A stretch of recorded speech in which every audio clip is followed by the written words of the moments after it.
Hey everybody, Wyoming James checking in. Day number 74 on the Urban Micro Farm. So it's another one of those days. It's wind's blowing pretty hard. I'm going to try to keep it blocked so you can hear me. But wind's blowing really hard. It's raining kind of out of the southwest. Our southwest wind returned, and it brought a storm with it. So all the birds they're not excited to be here, but they're here. So we're going to get these birds fed. We'll get the tractors moved, get the birds fed, and then we'll check in with you. I'm not going to spend too long out here, but we'll check in with you before we head back to the garden. So stand by. All right, so we're going to finish this on the downwind side of the chicken tractors. I knew they'd come in handy for some reason. So it's not real bad. Like right here where these birds are, over here where these birds are, there's really no wind. The rain's not getting through to them. They're angled just enough to where that western side is catching most of it up front, and in towards the back of these, you're not getting the wind and the rain, the driving rain. So birds are fed. They're not happy. They'd rather it be sunny and 70 degrees, but they're all eating. They got water. So we're gonna let them do their thing, and then we'll come out and check on them again tomorrow. So now tomorrow, last day of archery elk season, so I am going to go out in the morning, good Lord willing.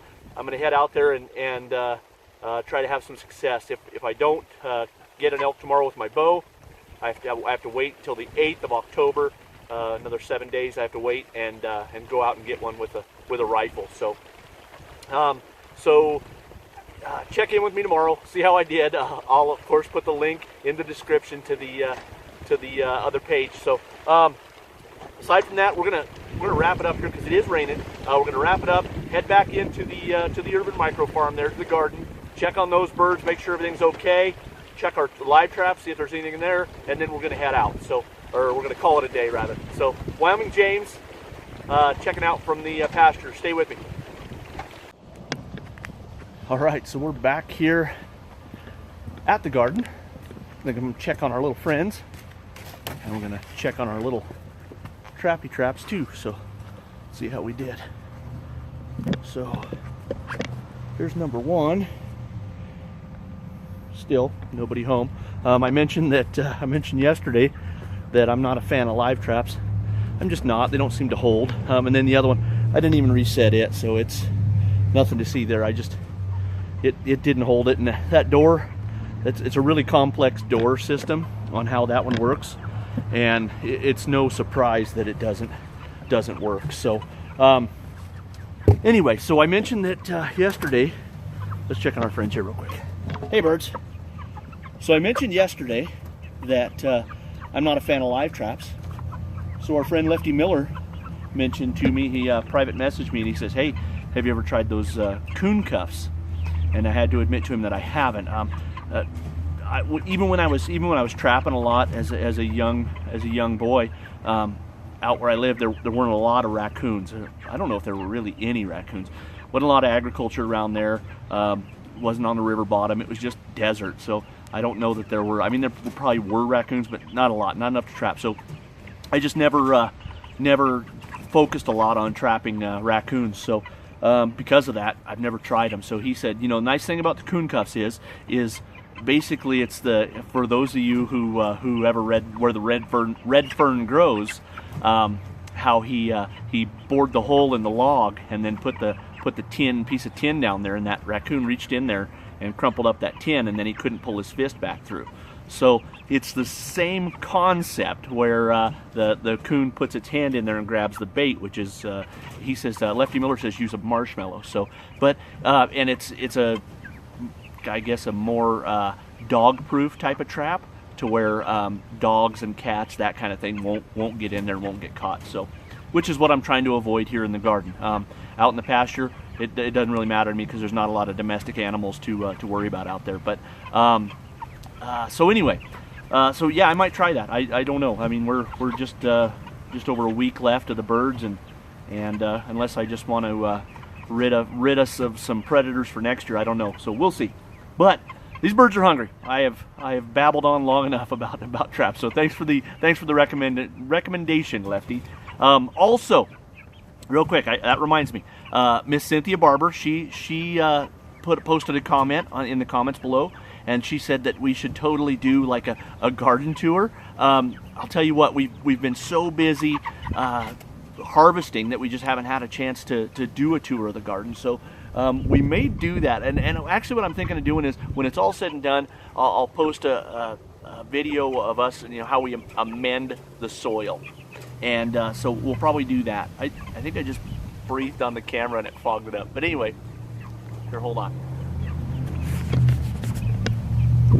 See if that helps. Okay, so anyway, so Miss Cynthia also mentioned that we should do some videos of Mandy's salsa. Great idea. I think we're going to plan on doing that. We'll try to figure out how we're going to get that done, and catch us at a time. Usually when she's making salsa, I'm off doing something else, so we've got to coordinate our schedules to where we can both be there and video that. But Mandy makes some of the most amazing salsa in the world. Me coming from a Hispanic background, I can tell you that I have eaten some salsa in my day, and Mandy's is amazing. If you put Mandy's salsa on dirt, I'll eat dirt. So that's how good it is. So nonetheless, so yes, Miss Cynthia, we are going to do more stuff like that. I have a couple other things that I've got in the works that are kind of spinning around in this empty head of mine. So we're going to do that. But just for the meantime, stay with us, and you'll see some of that, I promise. And if you get really bored and miss seeing this ugly mug, jump over to that Wyoming James Facebook or YouTube page.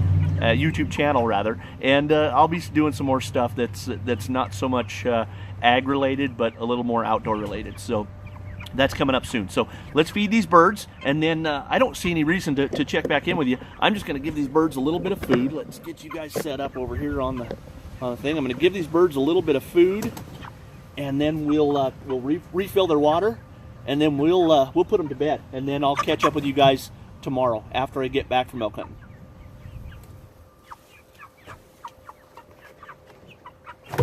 Whoa, you gotta stay in to get fed. You gotta stay in the dozer to get yourself some food.